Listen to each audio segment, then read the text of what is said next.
오늘 우리 경매 이야기 한번 해볼까요? 경매요? 네. 좋죠. 네. 네. 제가 좀 궁금한 게 여쭤볼 게 있어서. 네. 저는 이제 직업인이고, 우리 양 이사님은 일반인인데. 그렇죠. 근데 이제 일반인으로서는 또 시고는 경매를 또 많이 해봤잖아요. 네. 근데 일반인들이 느끼는, 그러니까 직업인이 아니라 일반인들이 느끼는 이게 경매에서의 어떤 그 힘든 점? 그런 부분이 뭘까? 이게 궁금해가지고. 야, 이거 요즘 또 경매에 또 관심이 많잖아요. 일반 사람들이. 네, 또 네. 이렇게 하락한다 이래가지고 네. 좋은 물건이 나온다. 이제 하반기부터 나오고. 지금도 많이 나오고 있고, 뭐 나온다 그러고. 네. 그 경매에 관심 많은데 저도 경매 처음 했을 때는 잘 몰라서 그런지 몰라도 되게 불친절해요. 불친절하다. 이 경매 개만 그런 건지 네. 뭘 물어봐도 되게 뭐 무뚝뚝하게 톡톡 이렇게 하면 돼요. 그럼 그 용어를 모르잖아요. 법률 용어를 모르니까 네. 이게 뭐죠? 이러면 아니 이렇게 하면 된다고요. 그럼 검색해봐야 돼 네이버에. 예. 조금 뭐가 네 가지가 없다 그래야 되나? 그렇군요. 그리고 경매에 전화해도 전화 잘 안 받아요. 몇 번 해도 안 받고 다음날 그래서 찾아가서 물어보고 그런 적도 있어요. 예. 그렇군요. 저는 이제 친절하다, 친절하지 못하다 이런 부분은 약간의 이제 어떤 직원의 편차도 있잖아요. 좀 친절한 사람도 있을 테고 더 그렇지 못한 사람도 있을 텐데 예. 그런 걸 떠나서 어쨌든 법원이 전체적으로는 경매계가 좀 불친절하다 이런 이야기를 많이 들었습니다. 그렇죠. 네. 진짜 저도 여러 법원 서울부터 해갖고 많이 갔을 거 아니에요. 그 수도권에.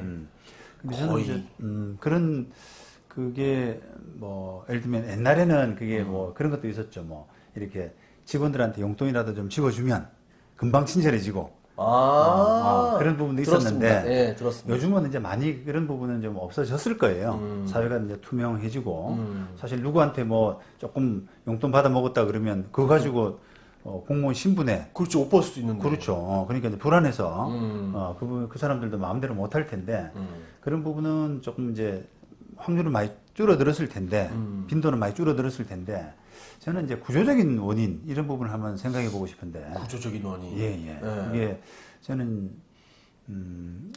정보의 좀 불투명성, 정보의 불균형 이런 부분을 정보 공개의 불투명 이런 부분에서 많이 찾고 싶습니다.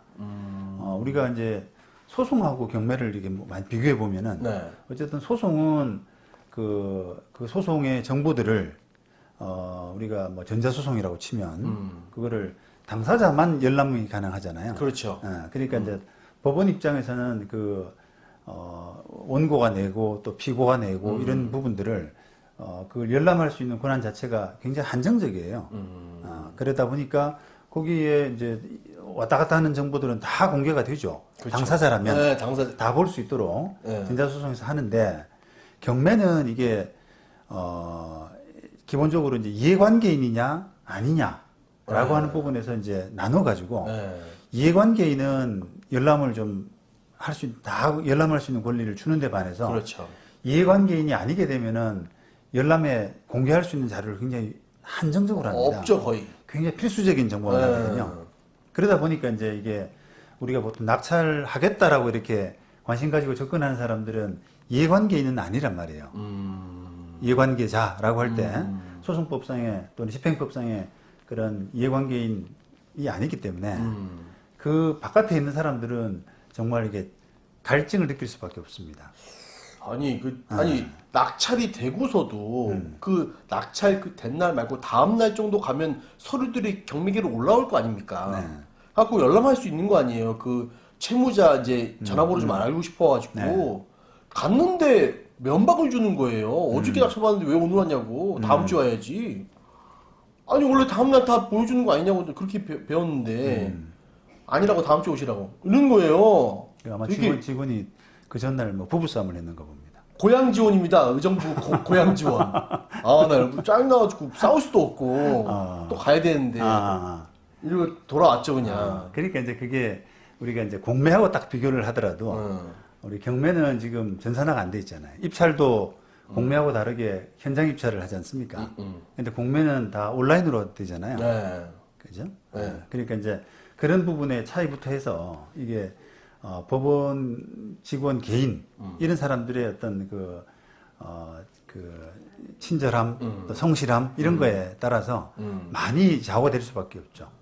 요즘 사실 이제 많이 이렇게 개방화되고 뭐 이렇게 정보가 투명화된 이런 시점에서는 그런 상황인데 그거를 뭐 오늘 갔더니 뭐 내일 오라 그러고 네. 다음 날 오라 그러고 이렇게 하게 되면은 그 이해가 잘 안 되는 경우가 많잖아요. 그렇죠. 이게 뭐 사람 시간을 어떻게 생각하느냐.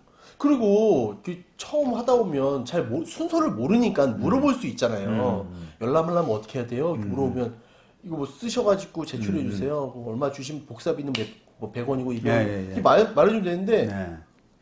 아니 되게 불친절해요. 네. 그래서 제가 처음에 했던 거는 되게 이렇게 웃으면서 제가 또 연기가 좀 되잖아요. 네. 되게 순진한 척. 네. 제가 이렇게 하면서 했거든요. 그러니까 얘 좀 바보구나 하면서 좀 알려 주더라고요. 그래. 예. 감사합니다. 이러면 이렇게 하세요. 이렇게 하더라고요. 여자분이. 아주 좋은 팁인 것 같습니다. 좀 네. 바보 연기를. 좀 네, 되게 착한 척 하면서 저 몰라요. 막 이러면서 하면 가르쳐 주더라고요. 그래요. 참 세상 살기가 참 힘든데 여러분들이 조금 이렇게 뭐랄까요 용기가 좀 필요합니다. 이런 부분은 법원 직원이 뭐 불친절하고 또 어떤 부당한 요구를 한다든지 또 부당하게 거절한다든지 이런 부분을 맞닥뜨렸을 때는 조금 이렇게 법원 민원함 같은 데다가 적극적으로 신고를 하셔야 돼요. 그거는 이제 우리가 민원인들을 좀 겁을 내거든요. 그래요? 법원도 겁을 내요? 겁을 냅니다. 공무원들은 겁을 많이 내는데 법원은 안 그런 줄 알았어요. 법원은 겁을 조금 덜 내긴 한데 네. 그래도 겁을 냅니다. 그런 부분들이 자주 쌓이게 되고 하게 되면 인사고과에도 아무래도 영향이 있거든요. 그러니까 조금 용기를 가지실 필요가 있는 거죠. 적극적으로 뭐 댓글을 남기던지 아니면 쪽지 써 편지를 넣든지 이런 상황에서 어느 이 사람이 게 이런 행동을 했다. 너무 불쾌했다. 그렇습니다. 예. 그거는 이제 본인의 권리 구제뿐 아니라 앞으로의 어떤 법원 문화 개선, 법원의 서비스 개선 이런 부분을 위해서도 저는 꼭 필요한 거라고 봅니다. 오히려 이제 저희 같이 좀 직업인들은 아무래도 만약에 변호사 사무실에서 그런 민원을 넣었다라고 하게 되면 저 사무실 좀 한번 두고 보자 이렇게 생각할 수도 있잖아요. 판사님들이나 다 알만한 사람들이 우리 업계에 관행이라는 게 있는데 그거 다 판사는 뭐 그런 이야기는 안 하죠. 경매계는 기본적으로는 이제 경매 사법 보좌관 이런 사람들의 영역이니까 그걸 어느 법률사무소에서 만약에 민원을 넣어가지고 이슈가 됐다라고 하게 되면은 저 업계 관행을 알만한 사람이 저런다고. 같은 업종에 있는 종사였어. 그렇지. 같은 식구끼리. 근데 식구가 아니구나. 이렇게 해서 이제 한번 눈여겨볼 수가 있거든요. 그러니까 이제 그런 게 겁이 나서 조금 신경이 쓰이는데 일반인들이야 뭐 눈치 볼 게 뭐 있어요. 그잖아요. 그렇죠. 그렇습니다. 예.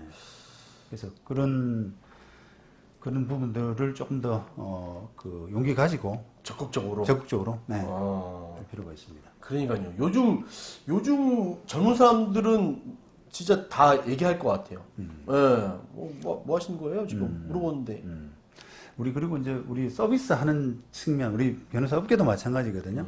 이제 조금 이게 저같이 이제 기성 변호사, 좀 원로 변호사, 기성 변호사 이런 사람들은 옛날부터 서비스라는 게 좀 익숙하지가 않잖아요. 그래서 막 야단도 치고 뭐 그렇죠. 우리 의뢰인들한테 막 야단도 치고 퉁퉁거리고 이야기하고 뭐 그러는 게 이제 몸에 배 있는데 또 젊은 변호사들은 그만큼 또 서비스가 의식이 탁 돼 있거든요. 그렇죠. 그런 것처럼 사실 법원도 이제 옛날에 근무했던 직원들, 나이 든 직원들보다는 아마 젊은 직원들이 훨씬 더 세련되게 잘 할 텐데, 근데 이제 사람이 어떨까요? 뭐 이게 습관의 동물이라고 그런 문화에 또 젖어버리면 그 사람도 자기도 모르게 또 그렇게 돼가거든요. 무뚝뚝하게 하고 그냥 그렇습니다. 무시하고. 저게 관행이고 저렇게 해도 아무 이상이 없구나. 그걸 보고 계속 이렇게 그게 몸에 쌓이다 보면 자기도 그게 습관이 돼버리는 겁니다. 그러니까 이제 그런 부분을 좀 이렇게 우리 당사자 입장에서 좀 강하게 한번 지적할 필요가 있습니다.